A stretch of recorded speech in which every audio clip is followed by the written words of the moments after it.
susunod na programa ay rated PGI. Patnubay at gabay ng Islam ay kailangan para sa mga hindi Muslim na manonood.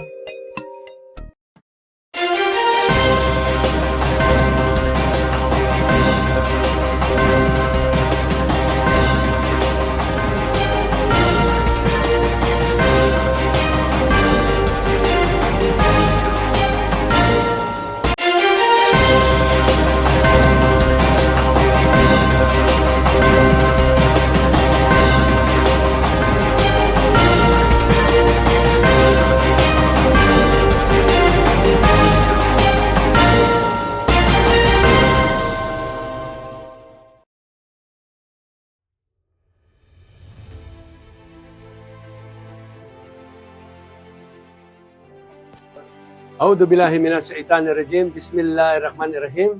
Alhamdulillahi rabbil alamin. Wassalatu wassalamu ala rasulillahil karim. Amma ba'd. Assalamualaikum warahmatullahi ta'ala wabarakatuh. Waalaikumsalam warahmatullahi. Okay. Pabatiin muna natin si Colonel Zainal Abidin Ismail. Brother, sa iyong pagbati sa ating mga viewer. Nahmaduhu wa nusallim ala rasulillahil karim. Amma ba'd. Assalamualaikum warahmatullahi ta'ala wabarakatuh. Alaikum salam. Colonel, nandito kami ngayon upang alamin namin ano ba ang plano rito. Ha? Ano ba ang, alam ko maganda yung vision mo rito kasi dati puno ito ng saging eh. Oo. Ha? Ano ba ang balak mong gawin sa lugar na ito? Alhamdulillah, ito po ay biyaya ng Allah subhanahu wa ta'ala. Actually, gusto ko lang banggitin na kaya po ako nandito sa lugar na ito dahil po ang salarin ay ang ating pong brother, si Kuya John. O sila po ni Brother Yusuf. Actually, kaya po ako napadpad dito sa lugar na to dahil siya po yung promotor.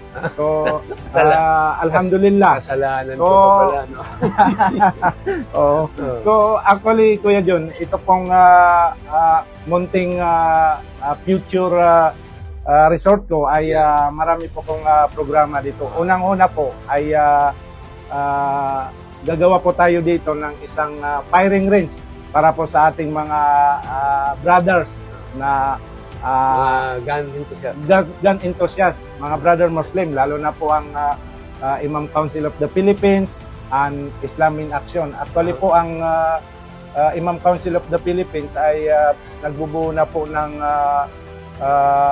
gun club, Imam Council of the Philippines Gun Club. Kasama mo ba yan? Siyempre, kasama doon ang Islam in Action. So, inshallah, ito po, pag ito po ay ma-materialize, so ang plano ko po, yung lahat ng membro po ng Imam Council of the Philippines at ang Islam in Action ay free sa Tandaan nyo ha? Free yun.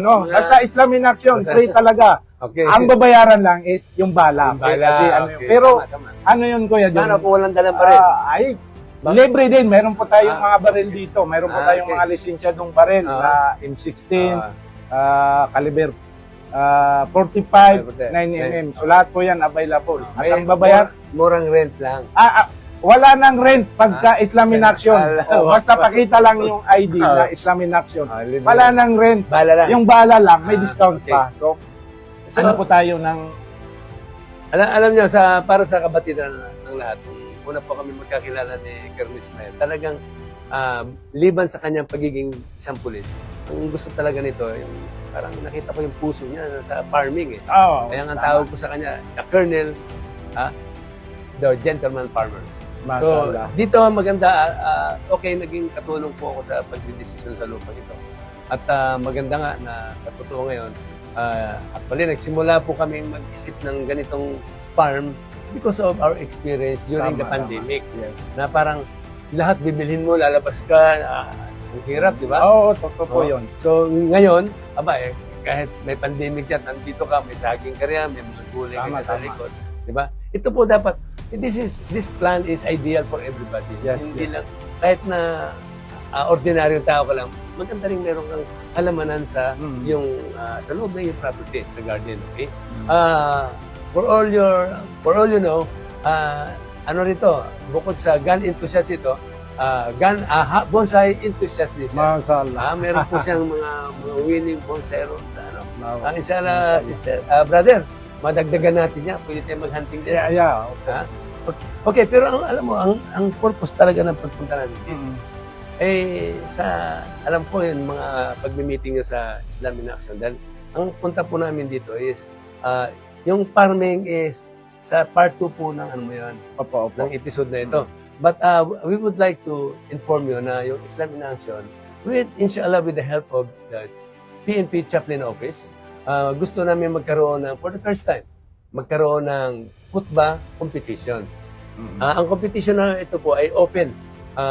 For now, as of now, we would like to have a junior and open. Yung mga junior, mga aspiring imam na gusto matuto magkhutbah, this is about the time na this should start. Paano sila gumawa ng khutbah, di ba? Sa junior. And then sa senior, open na yun. Open. Lahat ng nationality, lahat ng tribe, kahit foreigner ka rito, pwede ka sumali. Now, we would like siguro to ask your permission na mag-collaborate tayo doon. Because you being the president of Vice President of Imam Council, saka siya po ang representative ng Islam religion sa chaplain office sa PNP. Islam based. Okay, so brother, siguro gusto naming marinig sa'yo kasi ito po alam mo naman ang Islam in Action. We are just trying to do the best we can, but of course kailangan namin ng mga ulama na kagaya nyo na mag-advise, and kayo po ang isa sa mga naisip namin maging kurado sa competition na ito. Paano po ang masasabi niyo? Alhamdulillah, actually po, Kuya John, kahapon lang ay katatapos lang ng meeting namin ng Imam Council of the Philippines.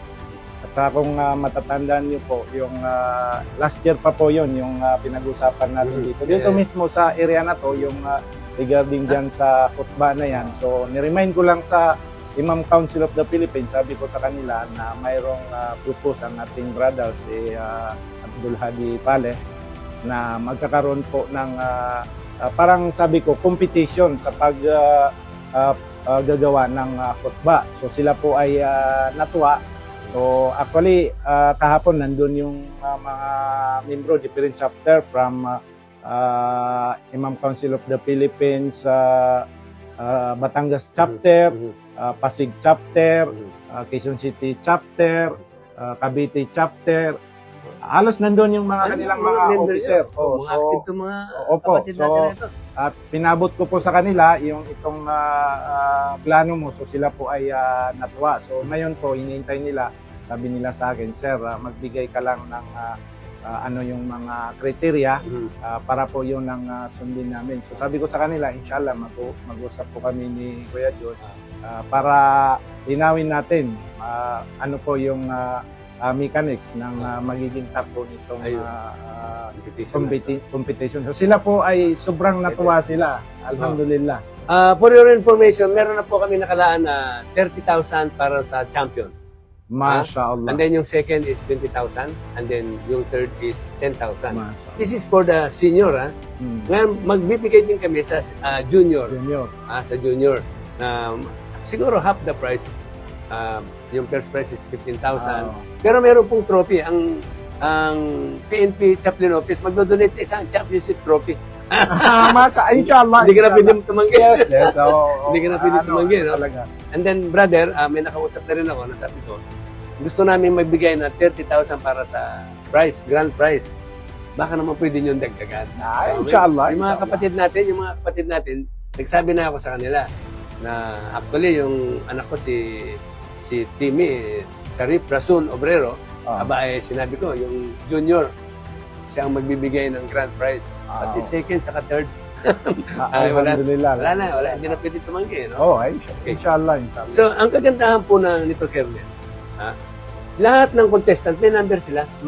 Okay? And then, lahat ng contestant na, siyempre, kayo, i-screen kayo na, magkakaroon tayo ng kurado. I-screen nyo lahat yung mga football na yun. And then, pipili po kami na ilalagay namin sa coffee table book na ang laman ay football lahat. Maganda yun. This is going to be a coffee table book in color, hardbound ito. Islam in Action po ang sasagot dito para may publish natin. And then, ang kagandahan po kasi ng khutbah na ito is this, inshallah, maging paraan ito na maging more united ang mga Muslim sa Pilipinas. And then, hindi lang yung unity ng mga Muslim is we also wanted to magkaroon ng walang nasasayang na oras during Fridays. Tama po. Like ako, marami po ako nasayang na oras. Pumunta ako sa isang masjid sa Laguna dahil nagtatrabaho ako sa Santa Rosa. I stopped my work, mga tao ko dinala ko ron. And the sad part is, hindi namin maintindihan yung khutbah. Khutbah, Oo. So sinasabi ko nga sa mga kapatid kong balik Islam na nagkukutba, kung magkukutba kayo at merong hindi isang taong hindi nakaunawa ng khutbah mo, para po siyang pinagnakawan ng biyaya, di ba? Di ba? Paano yung hindi nakaintindi? Kadalasan inaantok na lang. Inaantok. Kasi hindi So, maintindihan. Ikaw, nawala din yung biyaya mo. Nagkasalanan mo eh.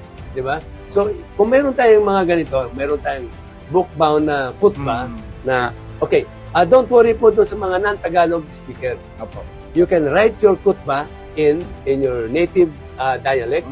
Ita-translate po namin yan. Kaya nga nangihingi ako sana magkaroon tayo ng lahat ng tribe. Represented doon sa judges. Mas maganda yun. Halimbawa, ang khutbah ko ay Maranao. Hindi ako marunong gumawa ng khutbah na Tagalog. Ilalagay ko sa Maranao just the same, pero yung mga hurado natin, like Colonel Ismael, siya ang magta-translate doon. Ngayon yung page ng isang, ang mangyayari nito, isang page, yung information doon sa sino yung imam na yun. Sa kabila, nandoon yung khutbah niya, kalahating page yung Maranao, sa ibaba, Tagalog. Di ba? Ito ang kailangan natin. Now, marami po tayong mga balik Islam ngayon, marami tayong mga kabataan na nag-aaral ng Islam. Magiging guidance nila ito eh. Paano? Kasi, alam mo brother, gaya ng ibang religion, meron silang centralized sermon eh. Di ba? Ano kaya sa palagay mo kung magkaroon tayo ng centralized na khutbah? Napakaganda yun. Napakaganda talaga. Actually, Kuya John, kahapon, napag-usapan din namin yung tungkol dyan kasi tinanong nila. Kasi usually, yung mga imam natin, yung mga ustads natin, hindi po sila bihasa sa pananagalog. Sabi ko sa kanila, maaari siguro, sulat nyo ng khutbah nyo ng inyong sariling dialect. Tapos, ipatranslate natin sa Tagalog kasi marami naman tayong mga kaibigan na eksperto. Tapos yun, ilakip natin. So, para at least, nandyan yung Maranao, tapos may Tagalog. Kasi yun yung babasihan namin, yung Tagalog. Tapos, isa pang tanong nila, sabi nila, Sir, kung sakaling, halimbawa, makasubmit kami ng aming written khutbah, ikukot ba namin ba yan sa oral? Sabi ko, yun ang itanong natin kasi sabi ko, baka mangyari yan, baka yung manalo lang, pero hindi ko lang. Hindi po. Ano po yung... actually, the whole month of Ramadan, yes po tayo. Like, as much as possible, we wanted all mga entries may submit before February. Before February starts. Kasi, i-screen namin yan with the help of the judges, i-screen natin yung mga khutbah. And then, every Jumaa, pag Jumaa during the month of Ramadan, kukuha tayo ng mga 10 siguro and na babasahin nila ron. Parang mayroon tayong semi-final Tama. Semi-final, every Friday. We have 4 Fridays during the Ramadan. Meron po kami tinatapos, binamadali na namin yung eskwelahan natin dyan sa Pucara, sa Upper Tanag, sa San Isidro. And we have to see to it that every Friday, mayroong 10 competitors na magbabasa ng khutbah nila ron. Diba? So maganda po yun. And then, from there, yung mga napili nating mag-deliver ng khutbah, probably, if you have 4 weeks, the whole month of January, then we have about 40. Yun na siguro yun. Maganda yun. Out of 40, pipili tayo dyan ng 10. Diba? But rest assured, everybody is going to be printed doon sa libro natin, di ba? Lahat ng sumali, lalagyan natin ng number yan, pero bibigyan natin sila ng page doon sa librong gagawin natin. Di ba? Maganda yun. So, brother, siguro, hihingi namin ang tulong nyo because you are the Vice President of the Imam Council of the Philippines. Probably kasi hindi ka na pwede umatras. Nakapag-pledge na tayo. Oo, kaya nga, hindi. hindi pa sumasagot, ginawa ka na namin partner. Masala. Yung PNP chaplain office. Okay? So, actually, Kuya John, gusto ko rin ipaalam sa lahat na alhamdulillah, ngayon po, ang chaplain service at ang Salam Police ay nagkaroon po ng magandang ugnayan. Okay. So, tamang-tama po dito po sa papalapit na Ramadan kasi bago lang po, last week lang po, nagbaba ng memorandum ang PNP, ang DPCR, Directorate for Police Community Relations, na lahat po ng religious activities sa loob ng kampo ay under po sa opisina ko. So, ibig sabihin po, pwede rin po na halimbawa, yung mga mapili natin dyan ay yan po yung mga schedule ko sa Camp Crame every Friday. Yeah. Kasi tayo na yung may control. Actually, matagal na po na panahon yan na hinahawakan ng DPCR sa Lampulit. So ngayon po ay ibinigay na sa akin yung full responsibility. So napakaganda po yan para ma-arrange po natin. Pwede rin po, halimbawa, magkaroon po tayo ng programa doon sa Camp Crame na yan, khutbah competition. Yes. Doon natin idaos. Pwede kung gusto nyo, doon natin gawin yung championship. Pwede. Yung championship Mashallah. round. At yung Maganda. awarding. Diba? Okay. Alhamdulillah. So, ako ay nagpapasalamat ka rin at nahuli ka namin dito. Matagal, lagi ka namin inabangan dito eh. At ako po ay nagpapasalamat sa inyo na naging katuwang natin ang Islam in Action. Ay nagpapasalamat sa inyo na naging katuwang namin kayo. Wala kang choice eh. Kaya pwede ko babalikan kanina yung tanong nyo regarding dito sa plano ko dito kasi Sige. hindi po na kompleto. Kasi una pa lang yun, yung yung sinabi ko na firing range. Oh. So actually po, isa po sa plano ko dito punuin ito ng tanim. So may isang taon na, mag 2 years na yung mga binili nating mga tanim. May durian, mangustin, avocado. So, lumaki na. Lumaki na. Yun nga lang, ang nataon noon is tagtuyot. O yung iba, hindi nabuhay. So, alhamdulillah, may mga nabuhay na matataas.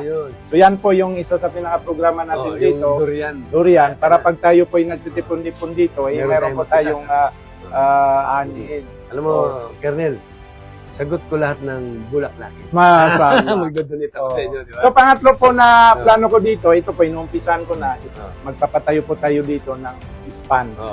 So, yan po ay fish pan na halal. Kasi, lalo na po ngayon, dumadami na yung Muslim population dito sa Metro Manila. May halal tayo. Halal. Karamihan po, kaya hindi sila bumibili ng mga isda na like tilapia, yung hito, dahil nakikita nila na yung pinapakain ng mga provider, yung mga may fish pan is hindi halal kasi galing kung saan. So ito po ay sigurado na halal product kasi tayo na po mismo. So inshallah ta'ala, before Ramadan, maumpisan nito, matatapos. So malaking bagay ito para po sa mga kamusliman natin na naghanap ng halal. Inshallah. So, at saka ang dami natin Muslim dito sa Samantalpan. Opo. So, inshallah brother, ako po ay nagpapasalamat muli. Ako po ay nagpapasalamat sa naging cooperative kayo sa aming layunin at sana ay tuloy-tuloy natin pagtutulungan ng maasa po kayo, pagtutulungan ng Islam in Action sa PNP Chaplain Office. Sa inyo pong huling pananalita. So, alhamdulillah, ako po ay nagpapasalamat sa Allah subhanahu wa ta'ala na nagkaroon po tayo ng ganitong pagtitipon-tipon.